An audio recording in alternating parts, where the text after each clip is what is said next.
Hello everyone, आज हम अपने चैप्टर को वाइंड अप करेंगे, कंप्लीट हो जाएगा। लास्ट 3 टॉपिक्स हमारे पेंडिंग हैं। फर्स्ट टॉपिक हम डिस्कस करेंगे the strange case of Britain. It means Britain में किस तरह की सिचुएशंस थी, किस तरह की प्रॉब्लम्स वहाँ पे अराइज हुई और क्या इश्यूज वहाँ पे कॉन्टिन्यूसली चलते रहे और किस तरीके से ब्रिटेन को इस फेज को देखना पड़ा। मींस स्टार्टिंग से ये सब चीज़ें ब्रिटेन में नहीं थी, एक टाइम पीरियड के बाद ये वहाँ पे कंटिन्यू हुआ और कैसे फिर ये चीज़ें फिनिश होती चली गई। देन विजुअलाइजिंग द नेशन, कैसे कुछ फीमेल फिगर्स का यूज करके नेशन को विजुअलाइज किया गया, मींस फ्रीडम को मेंशन किया गया, उसे शो किया गया। Third thing is nationalism and imperialism, कैसे नेशनलिज्म फाइनली वहां पे सेटअप हुआ, एस्टेब्लिश हुआ ऑल ओवर द यूरोप। किस तरीके से पूरा यूरोप जो डिफरेंट नेशन एरियाज में डिवाइड हो गया था वो एक सिंगल नेशन स्टेट में कन्वर्ट हुआ और कैसे वहां पे नेशनलिज्म एस्टेब्लिश हुआ। सो इन टॉपिक्स के बाद हम कुछ क्वेश्चंस को डिस्कस करेंगे जो वेरी शॉर्ट क्वेश्चंस हैं, मींस इंपॉर्टेंट पॉइंट्स जो आपके पूरे चैप्टर से उसमें कंप्लीट हो जाएंगे। सो स्टार्ट करते हैं अपने टॉपिक को स्ट्रेंज केस ऑफ ब्रिटेन के साथ।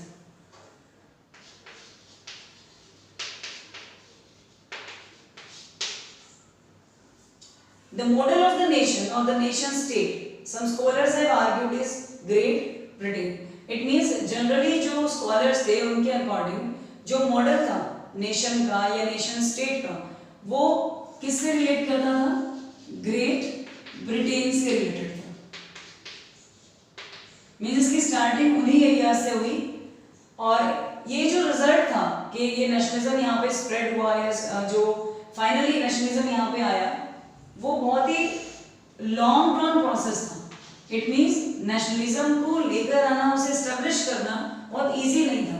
तो इसे हम बोल सकते हैं कि ये उस टाइम पीरियड में बहुत ही लॉन्ग ड्रॉन प्रोसेस रहा जिसमें बहुत सारा टाइम, बहुत सारे रिवोल्यूशनरीज को एज अ फ्रीडम फाइटर वहां पे रहना पड़ा और किस तरीके से पूरे यूरोप को एक सिंगल नेशन स्टेट में कन्वर्ट किया गया। तो ये लॉन्ग ड्रॉन प्रोसेस था। अगर हम बात करते हैं प्रायर टू 18th सेंचुरी की, इट मींस 18th सेंचुरी से पहले की अगर हम बात करें तो इस तरह की सिचुएशंस नहीं थी और कोई भी ब्रिटिश नेशन इससे पहले था ही नहीं। 18th सेंचुरी से पहले कोई ब्रिटिश नेशन नहीं था, किसी ने किसी पे कंट्रोल नहीं किया हुआ था। इट मींस 18th सेंचुरी के बाद से डिफरेंट ब्रिटिश नेशंस एस्टेब्लिश होने स्टार्ट हुए थे। तो ये वो फेज था जहां से कंफ्यूजन क्रिएट होने स्टार्ट हुई और एक ही कंट्री डिफरेंट पार्ट्स में और डिफरेंट डिवीजन्स में डिवाइड होकर हुए चला गया। तो 18th सेंचुरी के बाद का जो टाइम पीरियड था उसमें बहुत सारे ब्रिटिश नेशंस बनने स्टार्ट हुए। उस टाइम पीरियड में United kingdom of great Britain जो था उसका ज्यादा इफेक्ट रहा और जो इंग्लैंड था वो उस टाइम पे स्कॉटलैंड को इन्फ्लुएंस करना चाहता था अपने साथ मिल जाने के लिए। इट मींस जो सिचुएशन उस टाइम पे आ रही थी उसमें जो United kingdom of great Britain था उन्होंने मेनली जो इफेक्ट शो किया वो इंग्लैंड को स्कॉटलैंड के साथ मिक्स करके कंट्रोल करने का था कि वो सभी एरियाज उनके कंट्रोल में चले जाए, उनकी जो बाउंड्रीज हैं वो एक्सपेंड होती चली जाए, वो बढ़ती चली जाए। फाइनली जो ब्रिटिश पार्लियामेंट थी उस टाइम पे, ब्रिटिश पार्लियामेंट ने इंग्लिश मेंबर्स को डोमिनेट करना स्टार्ट कर दिया। British parliament dominated the English members. It means जब उन लोगों ने कंट्रोल किया डिफरेंट एरियाज को, बेसिकली स्कॉटलैंड को, इंग्लैंड को, तो उन लोगों ने सबसे पहले इंग्लिश मेंबर्स को अपने डोमिनेशन में लाना शुरू किया, मींस अपने कंट्रोल में लेना शुरू किया और फाइनली आयरलैंड को भी फोर्सिबली इनकॉर्पोरेट कर लिया गया यूके में 1801 में। आयरलैंड को भी यूके का पार्ट बना दिया गया इन 1801। इट मींस उनका मेन मोटो क्या था 18th सेंचुरी के बाद, एरियाज को अपने कंट्रोल में लेना, उन्हें कंकर करते जाना। अब इसीलिए उन्होंने अपने कुछ सिंबल्स भी ट्राई किए जो कि किसी भी नेशन को कन्वर्ट करने में या अपने कंट्रोल में करने में इजी हो जाते हैं। तो उन सिंबल्स में सबसे पहले जो चीज यूज की गई वो था नेशनल फ्लैग। तो ब्रिटिशर्स ने अपना ब्रिटिश फ्लैग यूज करना स्टार्ट किया। इट मींस वो लोग एक तरीके से कंप्लीट कंट्रोल चाहते थे, वो उस नेशन को अपने नेशन का पार्ट बना के एक single nation means British nation में कन्वर्ट करना चाह रहे थे। तो उन लोगों ने ब्रिटिश फ्लैग के साथ साथ खुद का नेशनल एंथम भी बनाया और लोगों के लिए वो सब चीजें कंटिन्यू करना या उन्हें बोलना बहुत इंपॉर्टेंट था या उन्हें फॉलो करना बहुत इंपॉर्टेंट था। इसके बाद English language,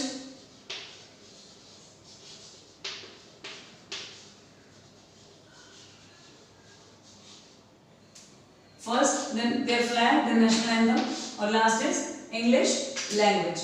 it means completely control करने के लिए उन लोगों ने जितने भी ऑल्डर नेशंस थे, पुराने जितने भी नेशंस वहां पे थे, उन सभी को या तो अपने साथ मिक्स कर लिया या फिर एज अ पार्टनर उनको अपना सबऑर्डिनेट बना दिया। इट मींस कोई भी एरिया ऐसा नहीं होगा जो इंडिपेंडेंटली वहां पे अब रूल कर पाएगा या अपनी वर्किंग कर पाएगा, या तो वो उनके साथ मिक्स होगा या फिर एज सबऑर्डिनेट उनके लिए वर्क करेगा। तो इस तरीके का सिस्टम ब्रिटिशर्स ने वहां पे सेटअप कर दिया। तो ये केसेस थे ब्रिटेन के जो 18th सेंचुरी के बाद वहां पे स्टार्ट हुए थे। इससे पहले इस तरह की कोई सिचुएशन या कोई भी ब्रिटेन या ब्रिटिश स्टेट एस्टेब्लिश नहीं था। अब आता है हमारे पास next point, the visualising of nation.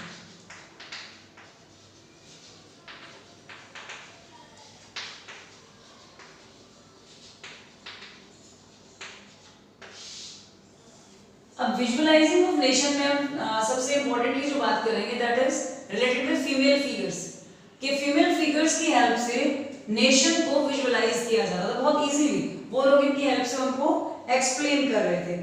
Actually जो स्टैच्यूज थे, जो पोर्ट्रेट्स थे, उनका यहाँ पे यूज किया जा रहा था,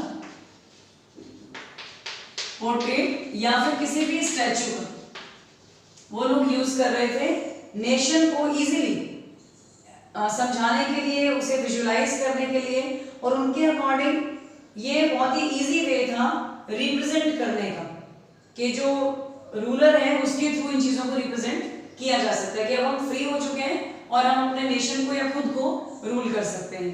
it means they represented a country as if it is a person. वो अपनी कंट्री को किस तरीके से रिप्रेजेंट कर रहे थे?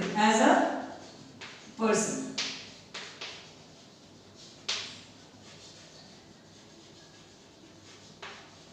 They represented the nation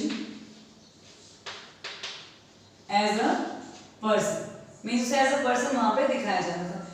जो nations थे उनको पोर्ट्रे किया जा रहा था एज अ फीमेल फिगर। हर जगह पे फीमेल फिगर्स का, इस चैप्टर में आपको कुछ पिक्चर्स गिवन है फीमेल फिगर्स की, उन्हें आप रिलेट करके देखना। उन सभी फीमेल फिगर्स का मतलब यही था कंट्री को पावरफुल शो करना, किस टाइम पे कंट्री में दूसरे कंट्रीज का कंट्रोल था उसको दिखाने के लिए भी फीमेल फिगर्स का यूज किया गया। फिर जो फ्रीडम फाइटर्स थे उनके लिए भी उन्हीं का यूज किया गया, इसमें विमेन्स स्वॉर्ड के साथ दिखाई गई हैं कि वो पावरफुल हैं। उसके बाद फाइनली दिखाया गया कि कंट्री को रूल करने के लिए या कंट्री को फ्रीडम दिलाने के लिए भी उन्हीं फिगर्स को यूज किया जा रहा था।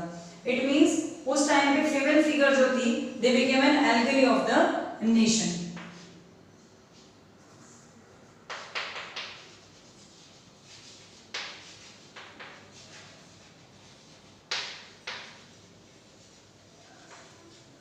becomes a allegory of the nation. It means basically हर जगह पे नेशन को विजुअलाइज करने के लिए फीमेल फिगर्स को यूज किया जा रहा था। एज अ पर्सन पूरे नेशन को अज्यूम किया गया, रिप्रेजेंट किया गया, और उसके लिए बहुत सारे पोर्ट्रेट्स और फिगर्स यूज किए गए जो सभी विमेन्स या फीमेल से बिलोंग कर रहे थे। इसमें क्रिश्चियन मैरियाने का भी यूज किया गया जो कि पॉपुलर क्रिश्चियन नेम है, जिसे मेनली लिया गया था आइडिया ऑफ पीपल्स नेशन के लिए। इसका मीनिंग यही होता है कि लोगों का नेशन, जहाँ पे लोगों का रूल है, कोई सेपरेट इंपीरियल सिस्टम नहीं है। तो वो लोग चाहते थे पूरा नेशन इकट्ठा हो, नेशनलिज्म आए, इसीलिए इस आइडिया को वहां पे यूज किया जा रहा था। तो क्रिश्चियन मैरियाने को भी इसीलिए यूज किया गया because that represents the idea of people's nation. It means basically पूरा विजुअलाइजेशन फीमेल फिगर्स पे डिपेंडेंट था और इसी के थ्रू नेशन को रिप्रेजेंट किया गया था। अब आता है हमारे पास next point, nationalism and imperialism.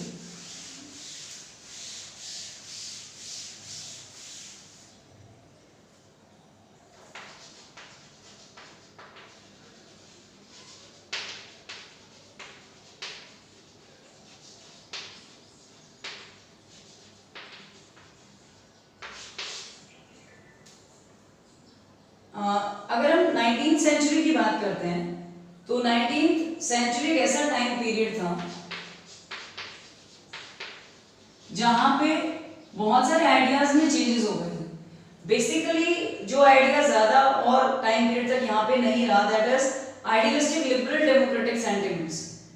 Means half of the century जो थी उस टाइम पीरियड तक लोगों के अंदर इस तरह के सेंटिमेंट्स बहुत ही कम थे कि उन्हें डेमोक्रेटिक या लिबरल जैसे वर्ड्स क्लियर नहीं होते थे, या उनको उनके मीनिंग्स का ज़्यादा नहीं पता था, या उसके लिए सपोर्टिव नहीं रहे थे। तो मेनली जो सोर्सेस नेशनलिस्ट टेंशंस के सेटअप हुए, स्टार्ट हुए, वो आए 1871 के बाद।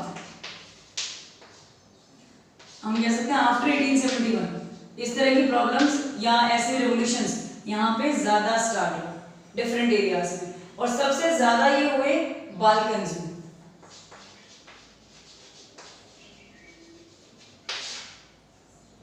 ये जो टेंशंस थी जिस एरिया में ज्यादा हुई, that area is called Balkans. So Balkans जो था वो एक रीजन था, ज्योग्राफिकल और एथनिक वेरिएशंस थी वहां पे बहुत ही ज्यादा।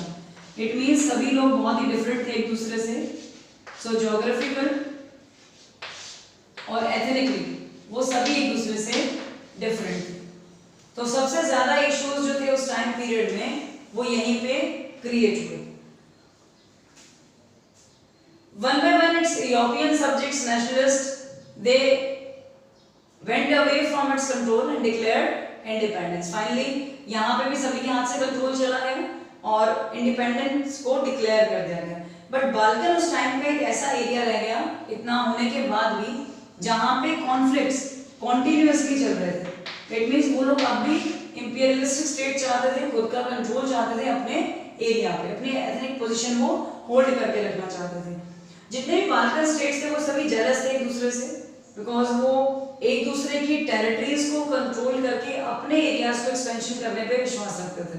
तो जैसे ही इंडिपेंडेंस डिक्लेयर हुआ तो उनको इस चीज से ज्यादा कोई बेनिफिट नहीं था, बिकॉज वो अपना ही कंट्रोल चाहते थे। उनके अकॉर्डिंग नेशनलिज्म की कोई मीनिंग नहीं था या उसकी कोई वैल्यू नहीं थी। सो बट एक्चुअली उस टाइम तक सोशलिस्ट जो थे या सोसाइटीज जितनी भी थी वो प्रॉपरली एक नेशन स्टेट में कन्वर्ट हो चुकी थी।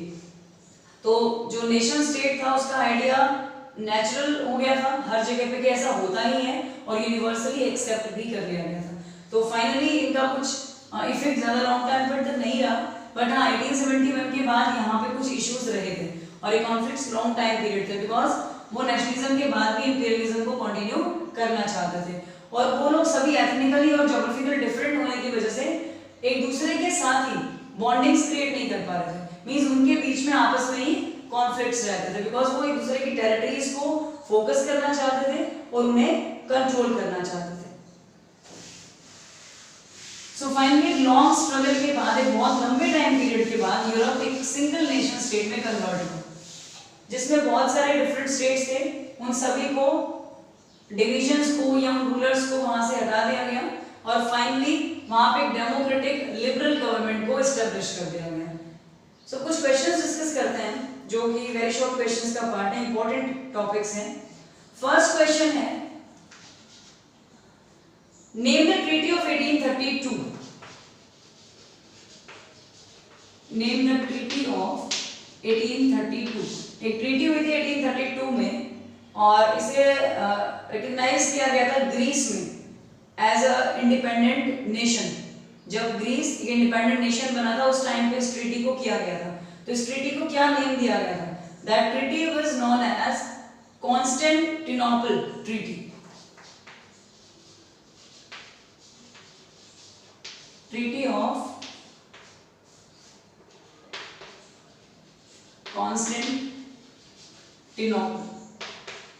ये ट्रीटी हुई थी 1832 में, जिस टाइम पे ग्रीक वॉर हुआ इंडिपेंडेंस का, और दूसरी पावर्स को डिफीट करने के बाद यहाँ पे एक ट्रीटी की गई ग्रीस को रिकॉग्नाइज करने के लिए, and that was known as the treaty of Constantinople 1832। Now the second question is, name the event that mobilised nationalist feelings among the educated elite across Europe in 1830 to 1848।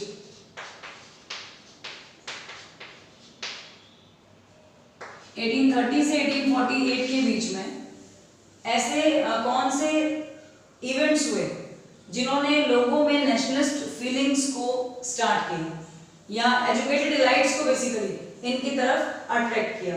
तो mainly जो इस time पे educated elites ने किया, जो main जिस चीज ने इवेंट ने इनको मोबिलाइज किया, that event was known as Greek war of independence.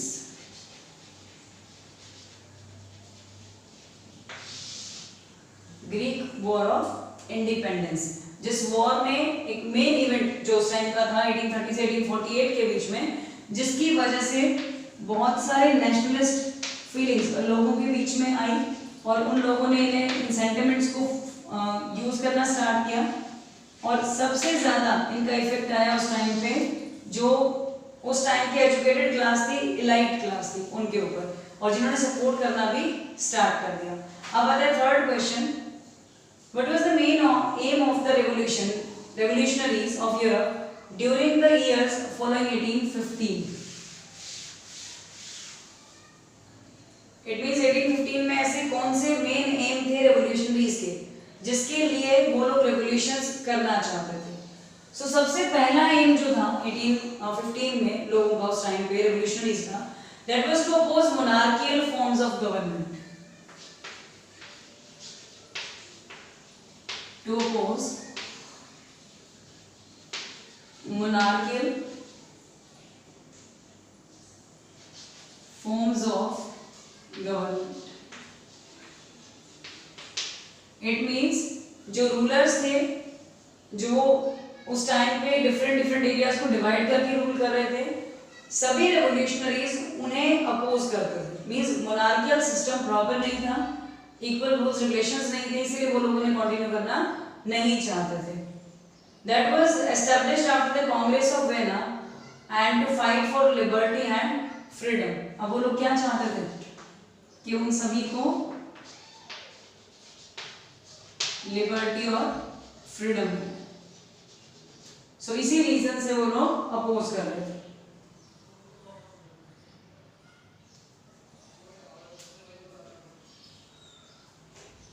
Now the next question is, who remarked when France sneezes the rest of Europe catches cold? ये क्वेश्चन आ सकता है 1 मार्क्स में। ये स्टेटमेंट है जो किसने दिया था? ड्यूक मेटरनिच ने दिया था। When France sneezes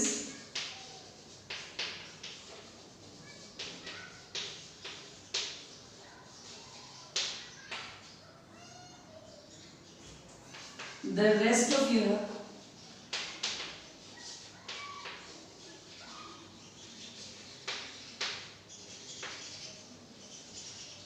catches cold। ये स्टेटमेंट किसने दिया? ये स्टेटमेंट दिया था ड्यूक मेटरनिच ने।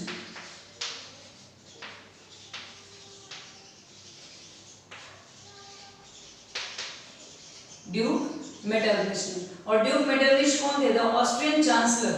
ये ऑस्ट्रियन चांसलर थे जिन्होंने स्टेटमेंट को उस टाइम पे बोला था, that when France sneezes the rest of Europe catches cold. तो ये आपको याद रखना है, ये स्टेटमेंट ड्यूक मेटरनिच ने दिया, and Duke Metternich was the Austrian chancellor at that time.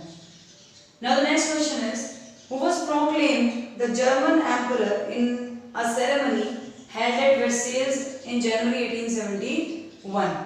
किन्होंने proclaim किया था? उस टाइम पे कौन थे वहां पे king? The king of Prussia, William IV. He was proclaimed the German emperor in a ceremony. उन्होंने प्रोक्लेम किया था जो जर्मन एम्परर को एक सेरेमनी में जो उस टाइम पर वर्सेल्स में हुई थी जनवरी 1871। Now the next question is, what was the meaning of liberalism in early 19th century in Europe?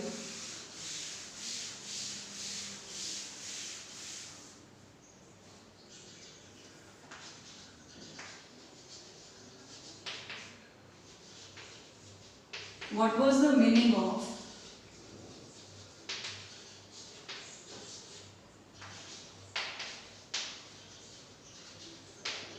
liberalism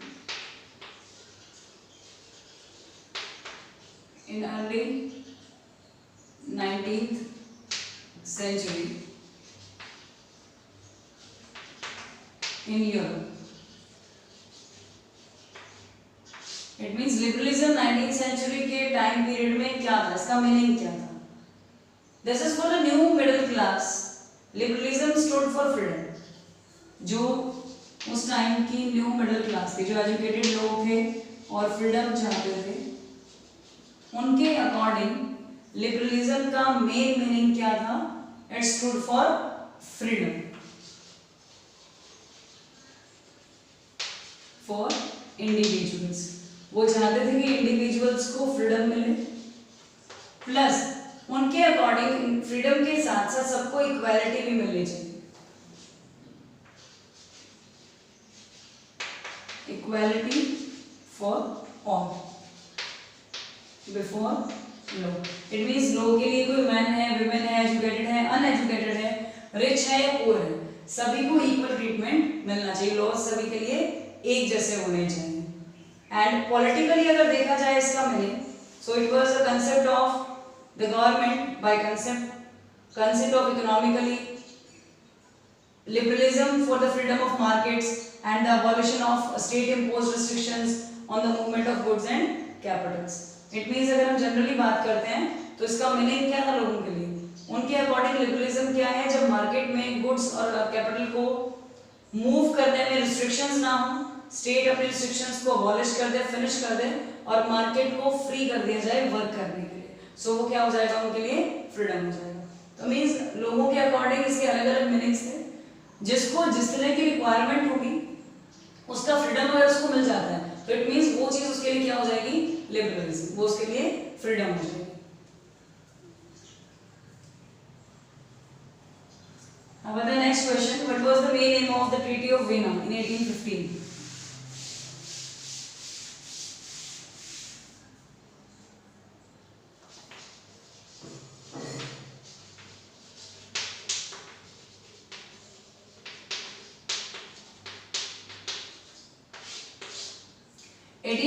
में जो ट्रीटी हुई थी, ट्रीटी ऑफ वियना, उसका क्या मीनिंग था? ये ट्रीटी साइन हुई थी मेन एम के साथ और ये एम था that undoing most of the changes and had come about in Europe during the Napoleonic Wars. जो भी चेंजेस नेपोलियनिक वॉर में आए थे, मींस जो उस टाइम पे नेपोलियन बोनापार्ट ने नेपोलियनिक कोड बनाया था, उस कोड को दोबारा से चेंज करना या उस टाइम पीरियड में जो चेंजेस आए थे उनको अनडू कर देना, उन्हें दोबारा चेंज कर देना। And it was signed to reestablish conservative regimes in Europe.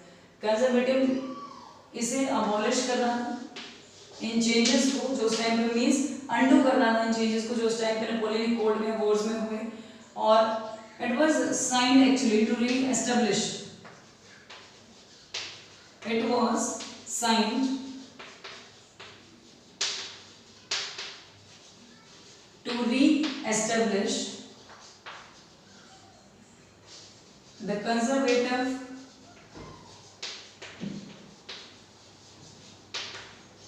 reasons in the country।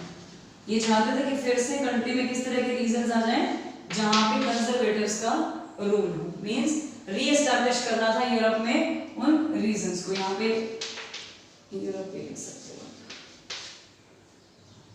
So mainly vena की जो ट्रीटी हुई थी उसका मीनिंग यही था, it was signed with the aim of undoing most of the changes come about in Europe during the Napoleonic wars and it was signed during the Napoleonic wars to reestablish the conservative regimes in the country और in the Europe. Clear? Now the last question is, what was the strong demand of emerging middle class in Europe during 19th century? क्या demand थी उस time पे 19th century में जो emerging middle class थी, जो लोग लिबरलिज्म को फॉलो कर रहे थे, जो फ्रीडम की डिमांड कर रहे थे, वो एक्चुअल में चाहते क्या थे? मींस उनकी मेन डिमांड क्या थी?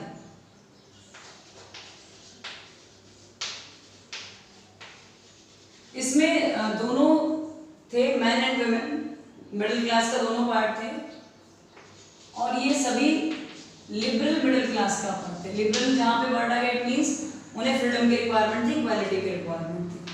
सो लिबरल मिडिल क्लास से जितने भी मैन और वुमेन बिलोंग करते थे उनकी डिमांड्स थी कि कॉन्स्टिट्यूशनलिज्म आए, constitutionalism with national unification. It means वो चाहते थे कि नेशन यूनिफाई हो जाए, डिफरेंट नेशन स्टेट्स वहां पे ना हो, एक सिंगल नेशन में वो कन्वर्ट हो और कॉन्स्टिट्यूशन बनाया जाए जिसमें राइट्स और ड्यूटीज फिक्स कर दी जाए, सबको इक्वालिटी और सबको फ्रीडम दे दिया जाए। उनका मेन मोटो यही था, इसीलिए उस क्लास को लिबरल मिडिल क्लास बोला गया है।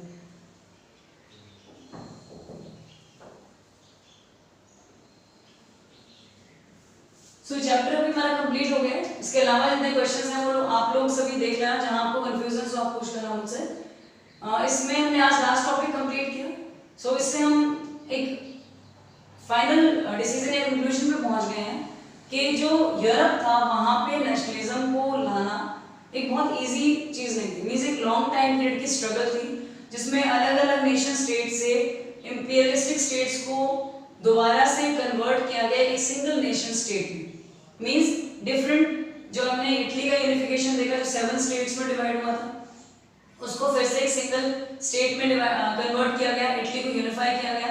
सेम इसी वे में पूरे नेशन का यूनिफिकेशन एक लॉन्ग टाइम पीरियड की स्ट्रगल थी जिसमें बहुत सारे रिवोल्यूशनरीज, लिबरल सभी लोग ऐड हुए। और किस तरीके से कंजर्वेटिज्म का रोल यहाँ पे आया, कैसे वो लोग अपने ट्रेडिशनल आइडियाज को फिर से कंटिन्यू करना चाहते थे और लिबरल्स ने उनको किस तरीके से हर एरिया में या हर स्टेज पे कंटिन्यूअसली अपोज किया, बिकॉज उन्हें फ्रीडम की रिक्वायरमेंट थी।